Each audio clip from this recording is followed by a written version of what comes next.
and I've been many audiobooks, and I'm excited. What the fuck? Detective Johnny Halle, your father Walter sent you a package. Where is it? Walter's dead, man. And you join him right now if you don't give me that package. Okay, hey, ooh, easy, it's sharp. Whoa! Sword fight. What the fuck up?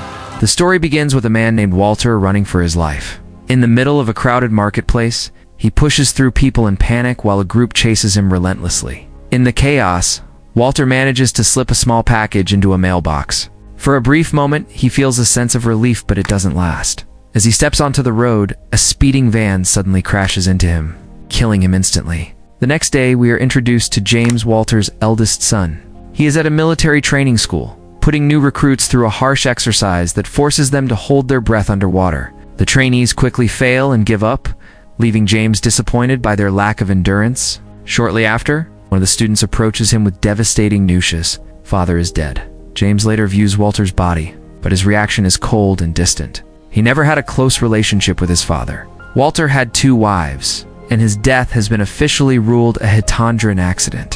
When James returns home, he informs his wife Isla, calm and emotionless. She suggests that he should notify his younger brother, Johnny. James refuses, explaining that both of them had been disconnected from their father for years and that he hasn't spoken to Johnny in a decade. He believes Johnny wouldn't care anyway. Despite this, Isla decides she will contact Johnny herself. In Oklahoma City, Johnny is introduced as a police officer. When he returns home, his girlfriend Denny confronts him, frustrated that he never opens up or communicates properly. Johnny promises to change, but Denny reveals the real reason for her anger. She wants to end the relationship.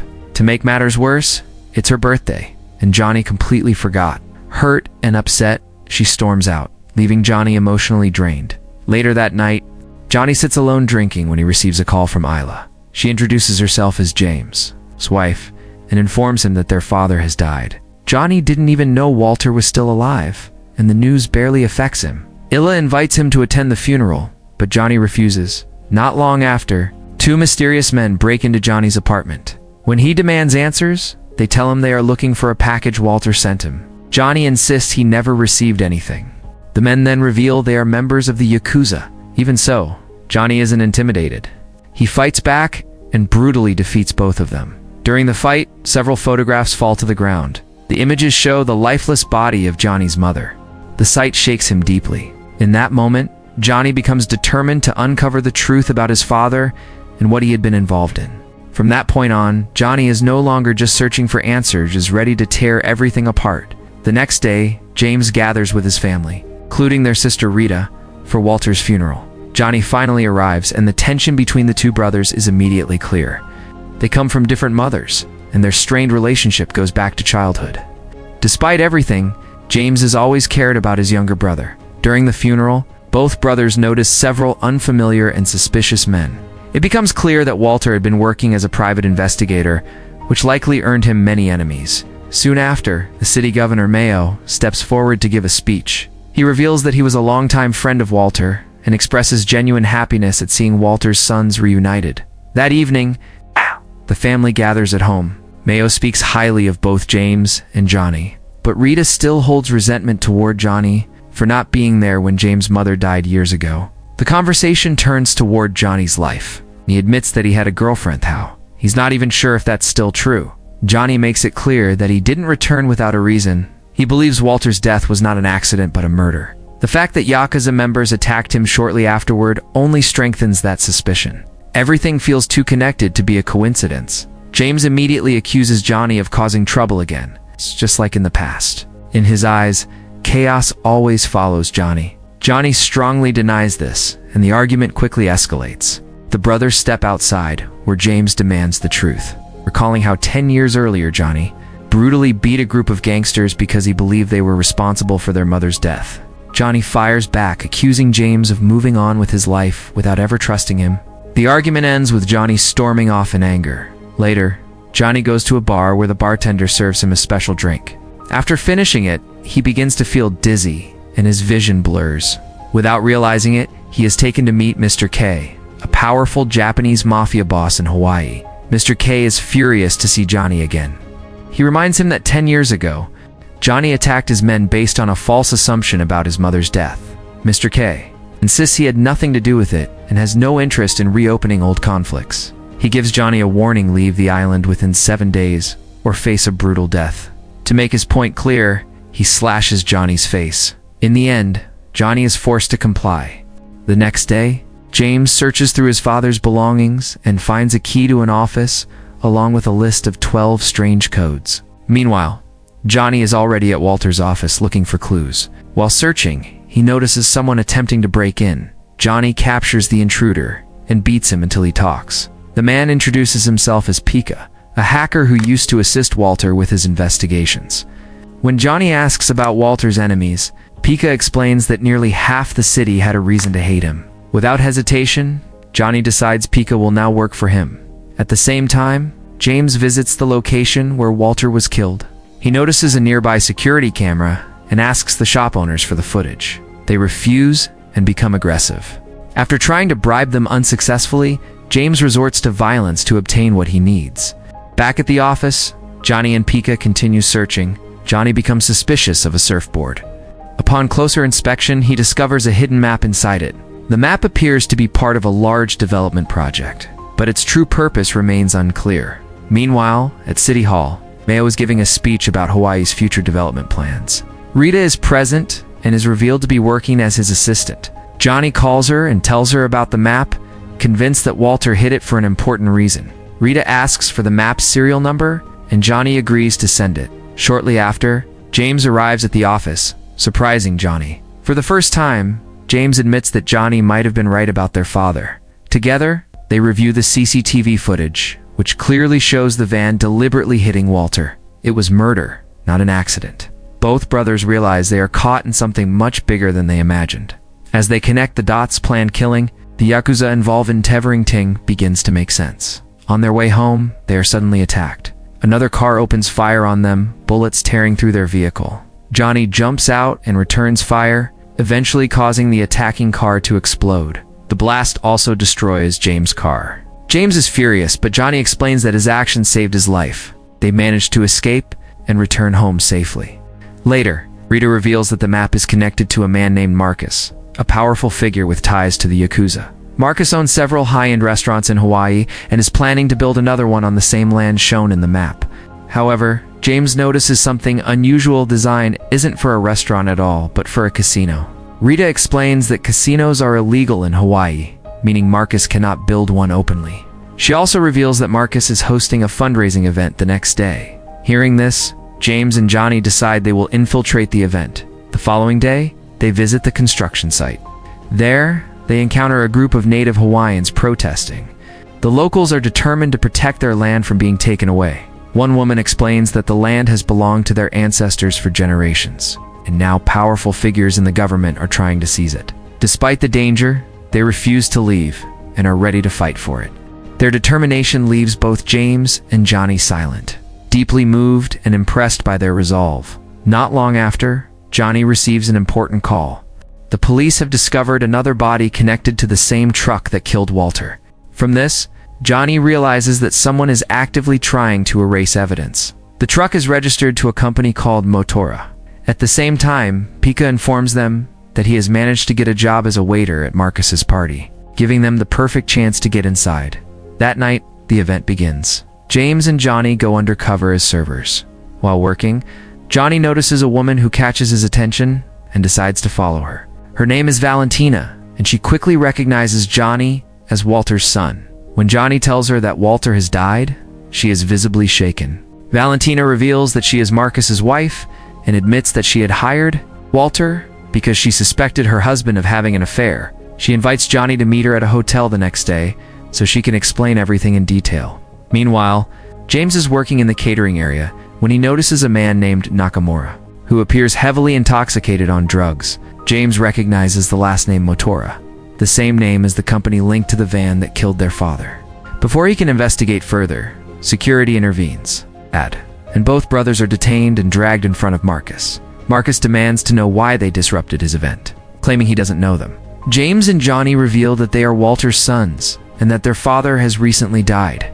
Marcus insists that he only hired Walter to investigate suspicions about his wife's infidelity. A misunderstanding arises when Marcus assumes Johnny is accusing him of murder. Johnny clarifies that both Marcus and Valentina had actually hired Walter to spy on each other. During the conversation, Johnny notices a grenade among Marcus's belongings and becomes fixated on it. Soon after, Marcus orders the brothers to be thrown out. The next day, Johnny goes to the hotel to meet Valentina, but instead finds her lifeless outside the building. He immediately believes Marcus is responsible. Consumed by rage, Johnny tracks down Marcus's men and starts taking them out one by one.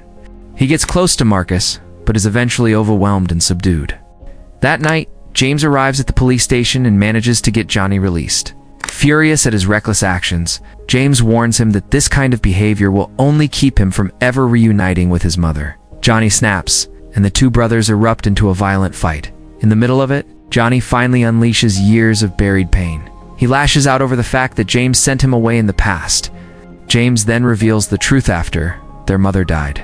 Johnny began brutally attacking gang members, attracting dangerous attention from both criminals and the police. James had sent him away to protect his life, even though Johnny never accepted it. Johnny admits that back then, he needed James the most, because after their mother's death, James was the only family he had left. In the end, James apologizes. The brothers reconcile and decide to work together to uncover the truth behind their father's murder. They return home, and not long after, Denny contacts Johnny. She had gone to his apartment in Oklahoma to collect her belongings and found a package sent by Walter. Johnny immediately realizes this is the package the Yakuza had been searching for. Denny explains that inside is just a flash drive. Johnny asks her to fly to Hawaii and bring it with her. She agrees. Soon, Denny arrives, and they leave the airport together. During the drive, Pika examines the flash drive and discovers it contains a locked cryptocurrency account. Denny explains that the account requires 12 codes to unlock. James produces the list of codes he had found among Walter's belongings. As Pika begins entering them, chaos suddenly erupts. A helicopter appears and opens fire on their car. Several vehicles filled with armed men join the chase, and a fierce firefight begins. The brothers fight back, destroying the pursuing cars, and James even manages to shoot down the helicopter. They come dangerously close to death but ultimately escape. After pulling over, they check the account again. It reveals $2 million stored in an overseas account, and the account holder is Maho. The discovery shocks both brothers. They had trusted Maho like family, but now, everything starts to make sense. Marcus and Maho had been working together. Marcus bribed Maho to illegally clear land for a casino project, and in return, Maho received the money. While investigating Marcus and Valentina, Walter must have uncovered this scheme, sealing his fate. He was murdered, likely with Nakamura's help. At the same time, Rita shows Maho the map, which proves Marcus's plan to seize Hawaiian land with the help of government insiders. Maho pretends to support her and promises to bring Marcus down, but in reality, he tries to cover everything up.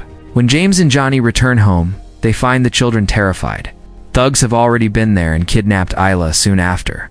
Johnny receives a call from Marcus, who allows them to see Isla and Rita tied up in a basement. Marcus threatens to kill them unless the crypto flash drive is handed over. The brothers reach their breaking point. James takes Johnny to his hidden weapon storage, and they prepare to fight together.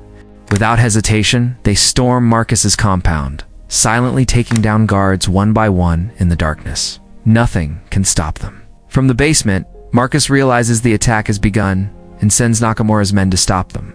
James confronts them directly and eliminates them with ruthless efficiency. Soon, the brothers reach the basement and find Isla and Rita. They free both women, but Isla reveals that Marcus has already escaped. Driven by rage, Johnny goes after him, while Nakamura blocks James's path. A brutal fight follows. Nakamura proves to be a powerful opponent, but James ultimately defeats him and kills him with a sword. Johnny finally catches up to Marcus at his escape route. Marcus, trained in Yakuza combat, overpowers Johnny and nearly kills him. But at the last moment, Johnny reveals that he had already pulled the pin from Marcus's grenade. a massive explosion follows, killing Marcus instantly. Johnny is thrown into the ocean and nearly drowns, but James dives in and pulls him back to safety. Though badly injured, Johnny survives. James is overwhelmed with relief, having finally saved his younger brother. The next day, authorities arrest Maho in front of Walter's family. He claims innocence, but the police take him away anyway. 2 days later, Johnny sits by the beach, reflecting on his mother. His anger had always come from that loss, and it was the reason he left. Now, he finally feels at peace after returning to his family. Mr. K appears surprised that Johnny chose to stay. Johnny makes it clear that he is not leaving and wants to live with his family. Mr. K explains that by killing Marcus, Johnny ended the terror in the region, something that benefited the people of Hawaii. For that reason, he allows Johnny to live. Before leaving, Mr. K hands Johnny a piece of paper with the name of the person responsible for his mother's death, telling him the choice is his. Johnny shows the name to James. James admits that he should have supported Johnny in the past, but failed. Promises he won't stand in his way this time. He also believes that Walter sent the flash drive not only to expose the truth, but to bring Johnny back home, and it worked. Johnny then says that the $2 million is enough for all of them to live peacefully. Finally, he burns the paper containing his mother's killer's name, choosing to let go of revenge. In the end, the two brothers move forward together, at peace with their past, finally united as a family. And that's a wrap on today's recap. If you enjoyed the ride, don't forget to like, subscribe, and hit that bell so you never miss a plot twist. Got a movie you want recapped? Drop it in the comments below. This is DX Recap Shorts. See you in the next one.